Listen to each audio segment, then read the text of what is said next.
C'est dans la tranquillité et le repos que sera votre salut. C'est dans le calme et la confiance que sera votre force. Chers frères et sœurs, c'est sur ce verset qui est cité en Ésaïe au chapitre 30 que je suis heureux de pouvoir, en tout cas, vous accueillir et vous saluer très chaleureusement.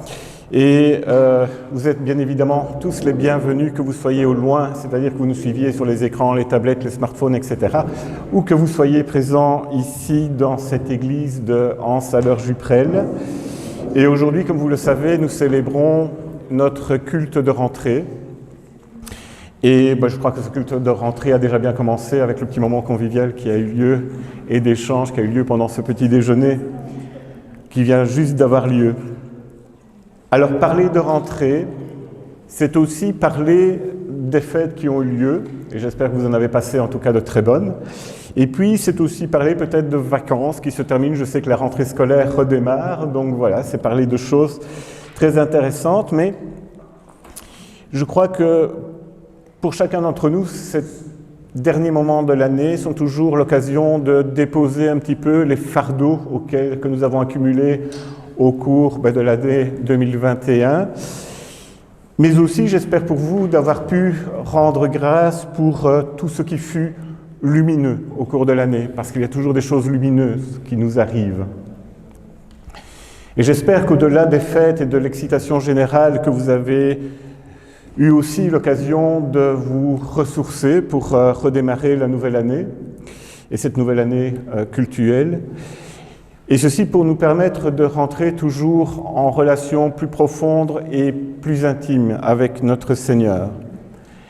Et parce que nous sommes venus et que nous sommes là pour nous retrouver en présence du Dieu vivant, puissions-nous lui demander qu'il bénisse pour nous ce temps de culte et qu'il nous bénisse en nous faisant goûter aux bienfaits de son amour et de sa grâce.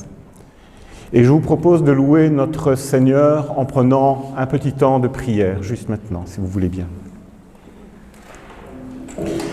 Pour cette rentrée, nous le savons, Seigneur, tu attends avec patience, avec amour et avec espérance. Tu nous invites à rentrer en nous-mêmes pour nous retrouver, nous reconnaître et renaître. Tu nous invites aussi à renaître à la confiance, à renaître à l'amour, à renaître à l'espérance. Que c'est bon de rentrer en soi et que c'est bon, Seigneur, de rentrer chez toi et de découvrir ce que l'on ne cesse de chercher en dehors de soi sans jamais le trouver. Et que ceci nous est donné en toi, dans l'attention et l'amour que tu nous portes, dans le soutien que tu nous offres, dans le regard de tendresse que tu poses sur chacun d'entre nous. Aujourd'hui, tu nous invites à rentrer avec toi sur de nouveaux chemins, dans de nouveaux projets, vers de nouvelles rencontres. Seigneur, nous te louons tellement, il est bon de rentrer avec toi dans l'élan de la vie. Amen. Je vous propose un premier moment de louange musicale avec le chant « Tu es là, au cœur de nos vies ».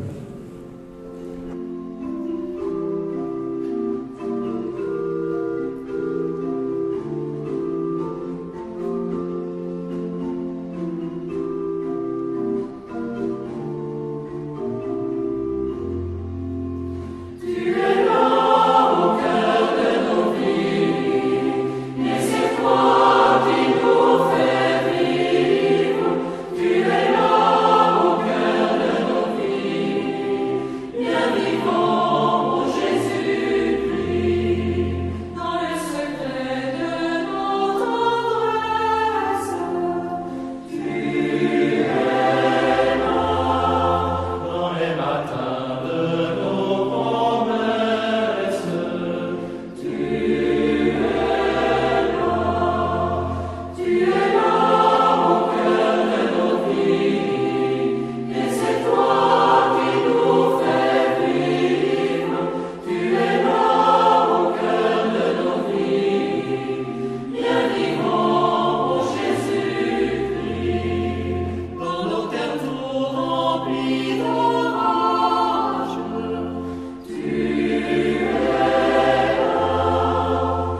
Me voici rentré à la maison, rentré comme les blés des moissons, rentré comme un bateau dans son port d'attache.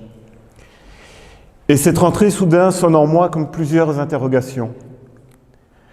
Par quel chemin suis-je entré ici alors que je sais que tant de gens n'ont pas poussé la même porte que moi?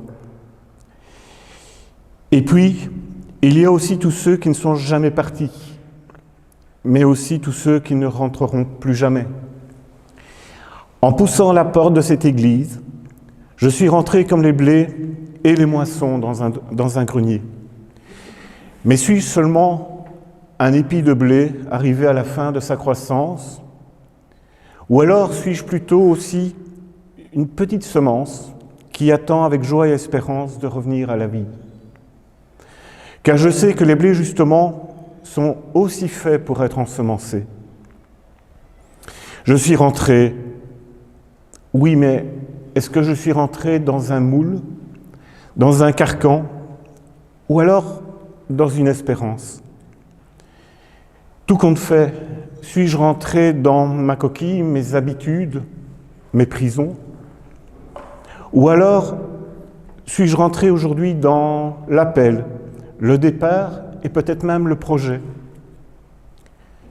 Père, je me tourne vers toi, car toi seul peux me guider sur le chemin de l'espérance, de la joie et du salut. Et toi seul, et en toi seul, je peux me ressourcer et trouver l'eau vive qui me permettra, tout comme la semence, de croître et surtout de donner vie au champ.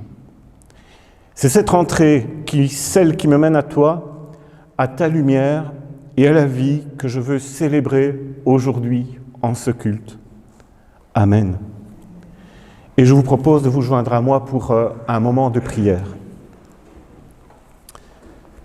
Seigneur, toi qui es l'alpha et l'oméga, tu nous invites à célébrer la vie à chaque instant et en tout temps. Toi qui es la vie, tu nous rappelles sur des chemins de rencontre et de partage. Toi qui nous as donné la vie, tu nous en montres le caractère précieux et unique.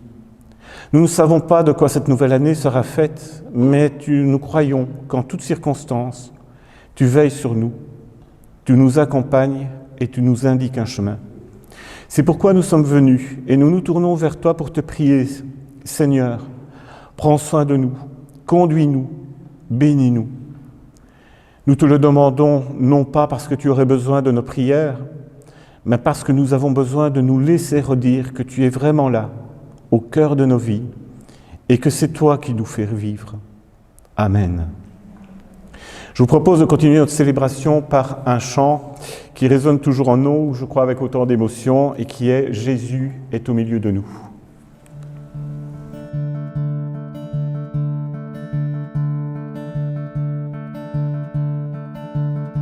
Jésus est au milieu de nous, son regard s'abaisse sur nous, sa douce voix l'entendez-vous, je veux vous bénir tous, je veux vous bénir tous, sa douce voix l'entendez-vous, je veux vous bénir tous.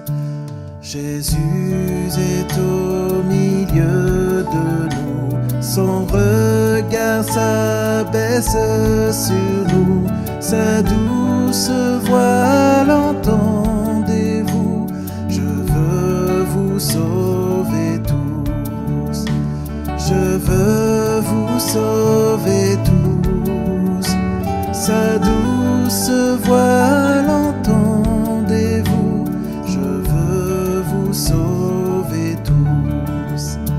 Jésus est au milieu de nous, son regard s'abaisse sur nous, sa douce voix l'entendez-vous, oh je vous aime tous. je vous aime tous. Sa douce voix l'entendez-vous? Oh, je vous aime tous.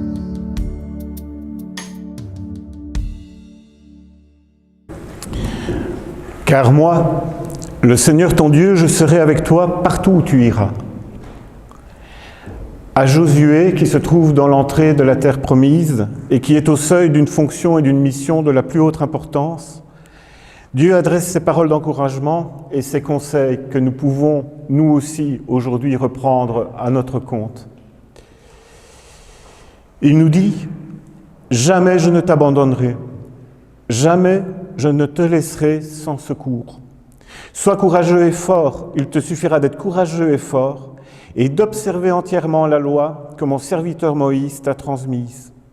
Ne t'en écarte jamais, et ainsi tu réussiras dans tout ce que tu entreprendras. Répète sans cesse les enseignements du livre de la loi, et médite-les jour et nuit, de façon à observer tout ce qui y est écrit. Alors, tu mèneras à bien tes projets, et ils réussiront. N'oublie pas que je t'ai recommandé d'être courageux et fort. Ne tremble pas, ne te laisse pas abattre, car moi, le Seigneur ton Dieu, je serai partout où tu iras. Ne vivons-nous pas actuellement, tout comme Josué, dans l'attente de l'entrée aussi dans une grande terre promise, avec aussi nos doutes, nos incertitudes, peut-être aussi nos angoisses. Pourtant, dans la Nouvelle Alliance, dans ce Nouveau Testament, notre Seigneur nous répétera lui-même ces paroles et cette promesse à la lumière de son enseignement. Nous avons devant nous la plus grande rentrée qui soit, bien plus grande que celle que nous vivons aujourd'hui dans notre culte. Alors gardons ces mots gravés dans notre cœur. Ne tremble pas, ne te laisse pas abattre, car moi, le Seigneur, ton Dieu, je serai avec toi partout où tu iras. C'est sur cette promesse que je vous propose d'entrer dans un moment de prière. Seigneur, tu es la vie, tu es aussi parole. Parole qui nous rejoint au cœur de nos vies, au cœur de nos joies et de nos peines, au cœur de nos désirs et de nos espérances. En ce temps de rentrée, élan de vie et crainte de l'inconnu se mêlent en nous. C'est pourquoi nous venons à toi pour te prier. Inscris ta parole d'amour en nos cœurs, grave en nos mémoires la certitude que tu es présent à nos côtés. Inspire nos pensées et nos décisions. Marque de ta grâce nos paroles et nos actions. C'est au nom de ton Fils Jésus-Christ que nous te le demandons. Amen. Je vous propose de continuer notre louange avec le chant « Souffle de Dieu ».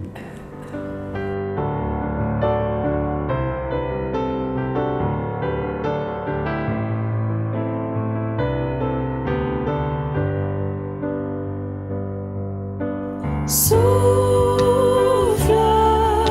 souffle de Dieu, nous t'accueillons, viens purifier nos cœurs. Oh, souffle,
Je vous propose la première prière d'intercession de cette année, de cette rentrée. Et au milieu de cette prière d'intercession, vous y retrouverez cette prière qui nous a été apprise partiellement par Jean le Baptiste et complètement par Jésus, qui est le Notre Père. Et si le cœur vous en dit, joignez-vous à ce moment-là à moi, à voix haute.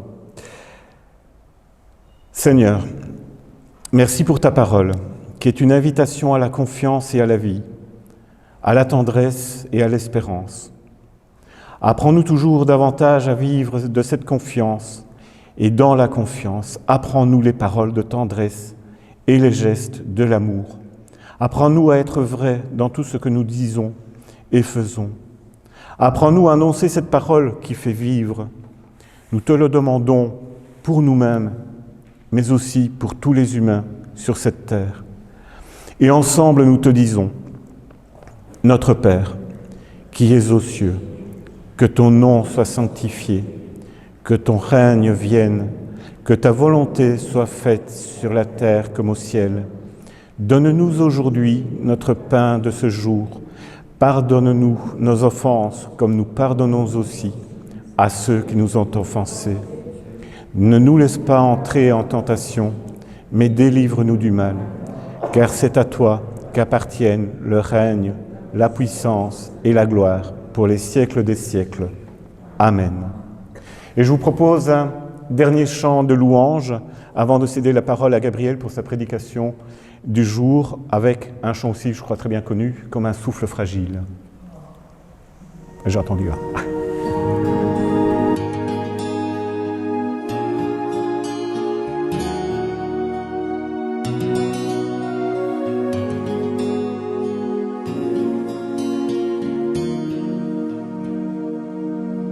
Comme un souffle fragile, ta parole se donne. Comme un vase d'argile, ton amour nous façonne. Ta parole est murmure, comme un secret d'amour. Ta parole est blessure, qui nous ouvre le jour. Comme un souffle fragile, ta parole se donne. Comme un vase d'argile, ton amour nous façonne. Ta parole est naissance, comme on sort de prison. Ta parole est semence qui promet la moisson. Comme un souffle fragile, ta parole se donne. Comme un vase d'argile, ton amour nous façonne. Ta parole est partage, comme on coupe le pain. Ta parole est passage, qui nous dit le chemin. Ta parole est murmure, comme un secret d'amour. Ta parole est blessure, qui nous ouvre le jour. Comme un souffle fragile, ta parole se donne. Comme un vase d'argile, ton amour nous façonne.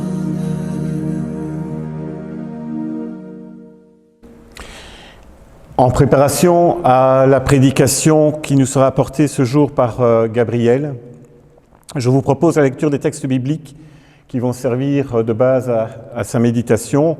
Il faut croire qu'on ne s'est pas concerté, mais on a pris pas mal Ésaïe. Et Gabriel nous prendra le texte d'Ésaïe, le chapitre 60, au départ les versets 1 à 7, qui seront suivis directement après par les versets 17 à 22 dans la version de Louis II, 1910.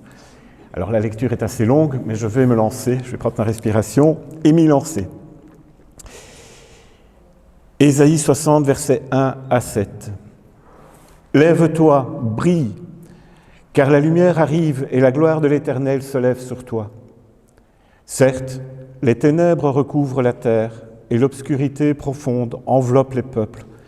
Mais sur toi l'Éternel se lèvera, sur toi sa gloire apparaîtra.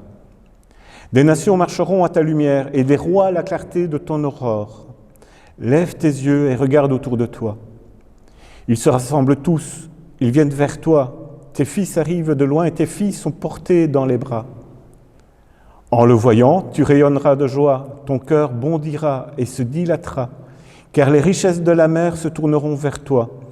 Les ressources des nations viendront chez toi.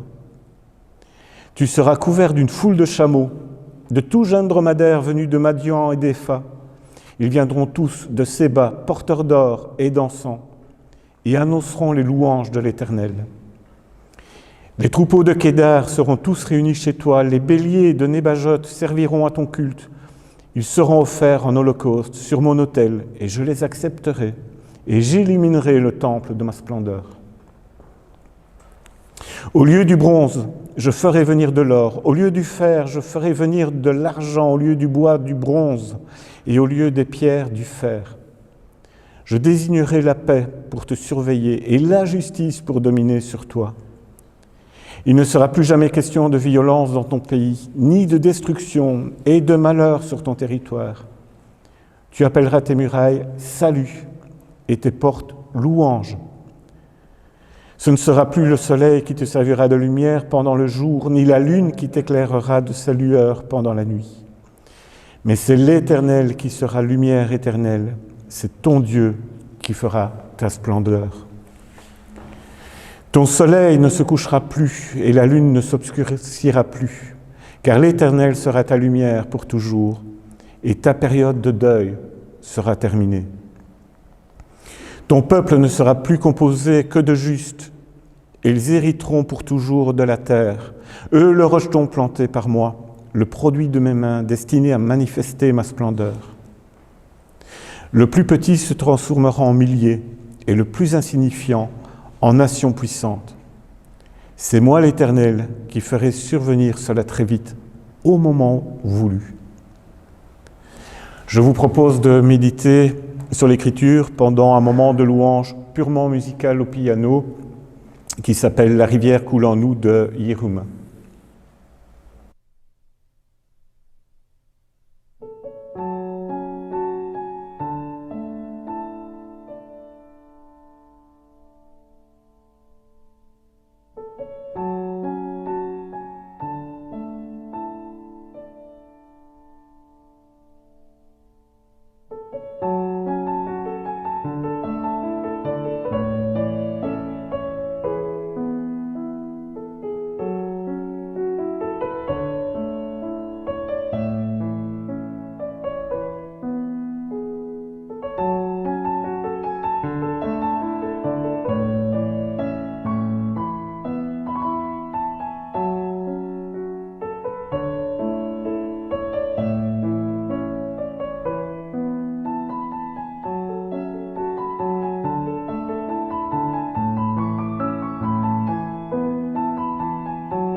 C'est une parole merveilleuse que nous venons d'entendre, même si les ténèbres couvrent la terre.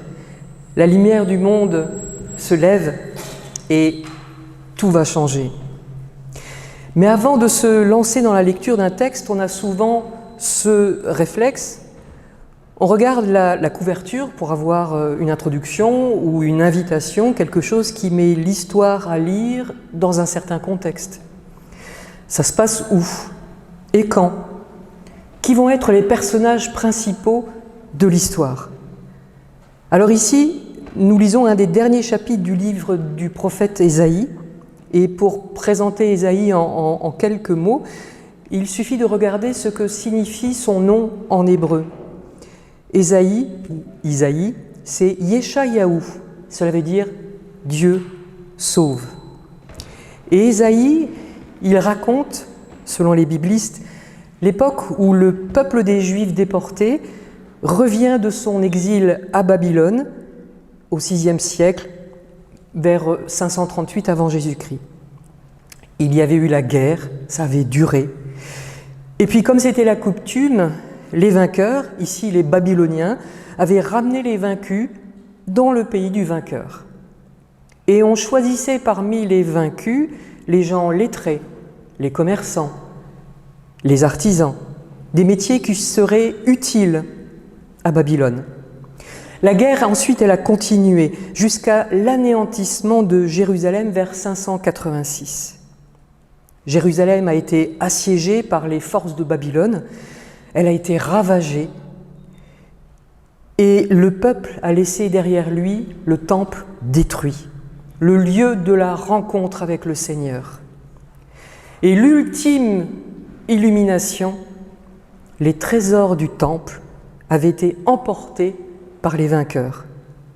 C'était là encore une habitude, une coutume du vainqueur sur les vaincus. Alors forcément, cet exil loin de leur maison, de leur pays, de leur famille, parce que tout le monde n'avait pas été déporté, ça a été une période sombre, une période où la tristesse a été constante, et ça a duré 70 ans. Et puis le peuple a été autorisé à revenir. Pourquoi? Parce que les forces de Babylone ont été chassées par une nouvelle puissance, les Perses. Et le roi des Perses, Cyrus, a autorisé les exilés à revenir chez eux. Quelle joie, quelle bonne nouvelle! On allait pouvoir rentrer. Mais tout ne se déroule pas comme prévu. La joie du retour, elle est de courte durée. Imaginez, ils reviennent à Jérusalem, chez eux, mais Jérusalem est encore en ruine. Tout n'est pas reconstruit, et de loin. Et puis ceux qui étaient restés ne les accueillent pas avec la joie qu'on aurait pu prévoir. Les liens familiaux se sont distendus. Vous imaginez bien, 70 ans d'exil. Parfois, on ne se reconnaît plus. Chacun a vécu pendant des décennies sans plus jamais se voir ni parler à l'autre. Et puis, des amis et des membres de la famille sont décédés entre-temps. Cela m'a fait penser à la situation de notre communauté d'Anse-Juprel-à-l'Eure. Je pense à nos frères et sœurs qui nous ont quittés pendant cette période où nous ne sommes pas vus, plus rencontrés, ici, chaque dimanche. Et pour le peuple d'Israël, pendant tout le temps de l'exil, un temps d'enfermement, d'autres peuples s'étaient installés en Judée. Et ceux qui n'avaient pas été déportés ont formé des mariages avec les nouveaux arrivés. Du coup, ces nouveaux habitants de Judée n'ont pas vu d'un bon œil l'arrivée, enfin plutôt le retour de ces gens qu'ils ne connaissaient plus ou qu'ils ne reconnaissaient plus. Et puis les maisons, les terres des exilés étaient passées de main en main. Les exilés ne retrouvent plus leurs biens, ni tout ce qu'ils avaient dû abandonner derrière eux. Des liens se sont distendus, oui, et le plus souvent aussi, il y a même de l'hostilité.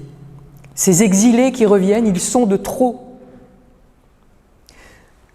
Ça doit ressembler, je pense, à ce que ressent quelqu'un qui sort de prison aujourd'hui et qui ne retrouve plus ses repères et qui se sent isolé. Il devrait se sentir chez lui, mais ça n'est plus chez lui. Ou quelqu'un qui arrive dans un nouveau pays et qui a du mal à y trouver sa place parce qu'il ne se sent pas toujours bien accueilli, ni attendu, et qu'il a abandonné beaucoup de choses derrière lui. On lui avait dit « tu verras, c'est génial », et c'est pas génial du tout. C'est difficile, il y a tellement de choses à reconstruire, tellement de liens à nouer, tellement de choses à faire pour se faire accepter. Alors les exilés, ils tombent de haut. Comment ne pas désespérer? Ils avaient tellement attendu ce moment du retour. Moi, ça me fait penser aussi à la situation sanitaire, là encore, que nous vivons depuis plus de 18 mois. Bien sûr, avec Internet, les réseaux sociaux, la chaîne YouTube, nous avons gardé contact. On a su garder contact, mais pas forcément avec tout le monde, parce que tout le monde n'est pas à l'aise avec les outils modernes, et des personnes ont certainement été plus isolées des autres parce qu'elles n'avaient pas ces habitudes-là, ces facilités-là. Là aussi, des liens peut-être se sont un peu distendus, d'autres se sont renforcés, on ne sait pas comment, ni d'un côté ni de l'autre. Alors revenons au texte d'Ésaïe. Je disais au début, tout va changer. Mais quoi exactement? Au verset 3, nous lisons « Des nations marcheront vers cette lumière. Il y aura de l'or et de l'encens apportés par les habitants de Saba, qui correspond au Yémen. Donc oui, on vient de loin pour faire des offrandes au Seigneur. » Et puis, de l'or et de l'encens, ça nous dit quelque chose, forcément. On pense aux mages venus adorer Jésus. L'Église chrétienne y a vu la venue du Christ, lumière de Dieu pour tous les hommes. Comme pour ces mages venus du monde païen qui arrivent pour s'incliner devant le bébé Jésus, comme devant Dieu. Ésaïe raconte que l'or va remplacer le bronze. L'or, c'était du temps de Salomon le Grand, du temps de la splendeur de Salomon. Et puis ensuite, avec les guerres, les pillages, les objets en or, comme les boucliers par exemple, ont été remplacés par des boucliers en bronze. Ça nous est raconté dans le 2e livre des Chroniques, qu'on ne lit pas souvent, c'est au chapitre 12, versets 9 à 10. Shishak, roi d'Égypte, monta contre Jérusalem. Il prit les trésors de la maison de l'Éternel et ceux du palais royal. Il prit tout. Il prit les boucliers en or que Salomon avait faits. Le roi Roboam fabriqua à leur place des boucliers en bronze et il en confia la responsabilité au chef des gardes. Alors avec les pillages, on était passé de l'or de Salomon au bronze. Et le Seigneur, lui, il redonne de l'or. Ésaïe nous parle d'une Jérusalem qui avait perdu peu à peu de son éclat, qui n'était pas reconstruite rapidement, en même temps que le peuple, lui, perdait aussi foi et espérance. Mais le renouveau, il est annoncé par Ésaïe. Ce qui change, ce qu'il y a en plus dans ce renouveau, c'est que cette lumière, cet encens, cette gloire, elle n'est pas destinée qu'au peuple d'Israël, mais que le salut, il est pour le monde entier. Tout ce que le peuple d'Israël s'est plaint de ne pas avoir pendant les 70 ans d'exil, il va l'avoir, la lumière, la justice, la paix. Et cette lumière du Seigneur, elle surpasse tout. C'est comme une super lumière. On trouve la description de cette super lumière au verset 19. Pour t'éclairer, tu n'auras plus besoin ni du soleil pendant le jour, ni de la lune pendant la nuit, car moi, le Seigneur, je t'éclairerai pour toujours. Pour le prophète, il y a une lumière qu'aucune obscurité ne peut engloutir. C'est une lumière pour le monde entier. Car de la même façon qu'il y a eu des étrangers qui arrivent à Jérusalem depuis Madian, Épha, depuis Séba, de la même façon, il y a eu des étrangers dans l'étable de Bethléem. Il faut se lever comme ces étrangers venus de loin, ces mages qui se sont mis en marche. Mais il n'est pas toujours facile de se mettre debout, de se mettre en marche. Aujourd'hui, nous sommes dans un temps plein d'ombre. Nous avons des inquiétudes à propos de la crise sanitaire. Nous avons des inquiétudes à propos des attaques terroristes. Nous avons des inquiétudes à propos de la crise climatique. Nous avons tout simplement des inquiétudes quant à la survie de notre modèle de monde. Nous sommes tentés de rester passifs, d'être dans l'acceptation, parce qu'on se dit que c'est peut-être une situation voulue par Dieu. Et nous nous sentons seuls. Seuls, nous n'y arriverons pas, c'est sûr. Mais nous sommes appelés par le Seigneur à rassembler toute notre énergie. Les bénédictions promises par le Seigneur, la paix, la justice, la lumière, elles demandent notre participation, notre mise en route. Ésaïe nous dit que le Seigneur nous invite, verset 1, « Lève-toi, brille !» Cette lumière venue d'en haut, qui est plus forte que celle du soleil. Elle nous dit aussi que nous pouvons nous élever vers cette lumière. Cette lumière qui éclaire nos visages, c'est une invitation aussi à rayonner dans nos vies, à faire rayonner cette lumière, à la faire rayonner sur les autres. C'est presque un ordre, lève-toi et brille. C'est un moment de joie alors qu'on pourrait être abattu. Au verset 5, il y a une série de verbes qui expriment la joie. Verset 5, tu rayonneras de joie, ton cœur bondira et se dilatera. Même dans les périodes qui ont l'air sombres, il y a de quoi tenir bon. Comme le disait tout à l'heure Philippe, qui rappelait un passage de Josué, « Sois fort et courageux ». Il y a de quoi tenir bon, oui, grâce au soutien du Seigneur.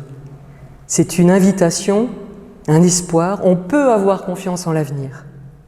On se remet en route, lève-toi et brille. La paix, la justice, ne plus être dans le deuil, sont une réalité qui deviendra possible avec la possibilité de nous tous, la participation de nous tous, éclairée par cette super lumière qui surpasse tout, qui remplace le soleil, le jour, qui remplace la lune, la nuit. Ce que je voudrais qu'on retienne aujourd'hui, à travers la parole du Seigneur, qui est un guide pour nous, 3 versets, le verset 1, « Lève-toi, brille ». Verset 4, « Lève tes yeux ». Verset 18, « Il ne sera plus jamais question de violence dans ton pays, ni de destruction et de malheur sur ton territoire. » Tout cela grâce à la lumière extraordinaire du Seigneur qui nous éclaire mieux que le soleil. Et aussi parce que nous nous mettrons en marche, nous nous mettrons debout et que nous participerons activement au plan de Dieu. Alors, j'aimerais dire ici les verbes « se lever » à l'impératif en hébreu, comme on le trouve dans certains passages, selon qu'on est un homme ou une femme. Alors, par exemple, pour dire à quelqu'un, pour dire à une femme « lève-toi », ça sera « koumi ».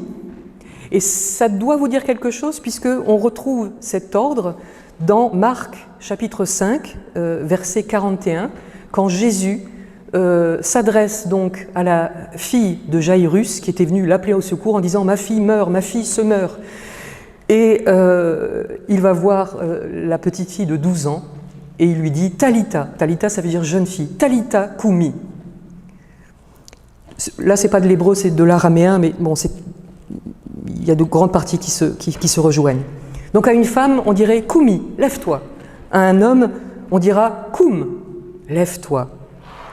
Pour des femmes au pluriel, heureusement on est plein de femmes, ça sera « koumna », levez-vous.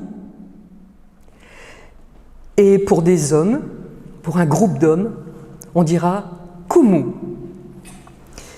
Alors je vous dis, mes frères et sœurs dans le Christ, écoutons notre Seigneur nous dire « koumna », koumou.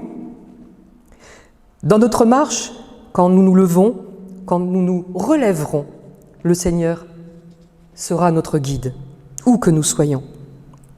Gardons confiance, mes frères et sœurs, la lumière, elle est sur nous tous. Amen.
Merci beaucoup Gabriel pour ton message.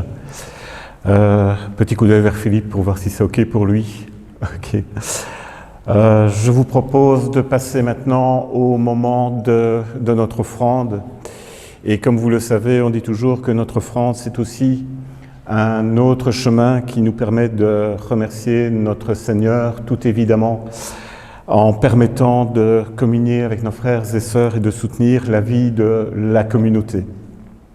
Alors bien sûr que chacun se sent libre de donner comme il le peut et comme il l'a décidé dans son cœur, et pour cela vous connaissez bien les 3 moyens que l'on répète, soit l'ordre permanent, soit le virement sur le compte de l'Église, ou soit en déposant vos offrandes ici dans la boîte prévue à cet effet, à l'entrée de notre Église, ou à la sortie, si vous prenez en tout cas le mouvement de la sortie. Avant de clôturer notre culte de rentrée, et d'écouter à ce moment-là le dernier chant de louange, je vous propose de recevoir la bénédiction finale. Avant de repartir vers les autres, vers le travail qui nous attend, le Seigneur nous dit « Va avec la force que tu as, va et deviens témoin de la foi. Ne regarde pas les épreuves de demain à partir des seules forces de tes mains, mais vis l'Évangile. Dieu renouvelle sa grâce chaque matin. Il calme nos angoisses et partage notre chemin. Que la volonté du Seigneur soit faite en nous et par nous. Que sa miséricorde rayonne en nous et par nous. Que son Évangile se répande en nous et par nous. Allons donc dans la joie et l'espérance avec la force dont nous disposons tous. Amen. Je vous propose d'écouter le tout dernier chant de louange pour cette bénédiction, et je crois que ce chant aurait pu être la bénédiction en elle-même, sans que je parle pour autant, et vous allez comprendre immédiatement pourquoi. Je vous propose de l'écouter par les Blessing Kids.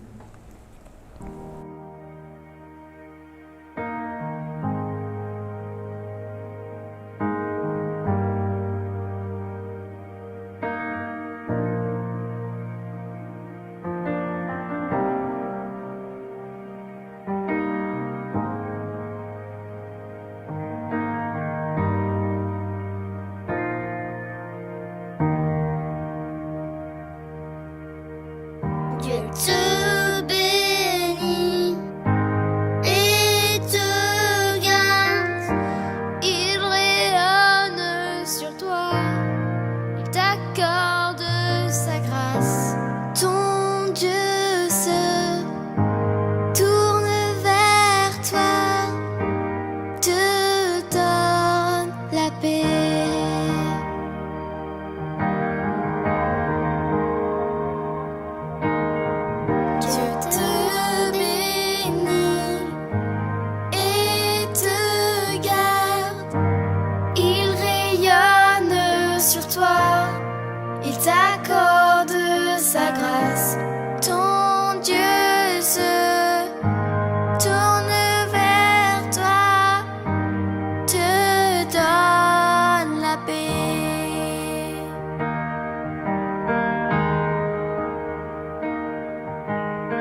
Je vous souhaite, vous qui êtes ici, en tout cas dans cette église, ou au loin, en tout cas de passer une excellente semaine dans la paix du Seigneur et soyez tous abondamment bénis.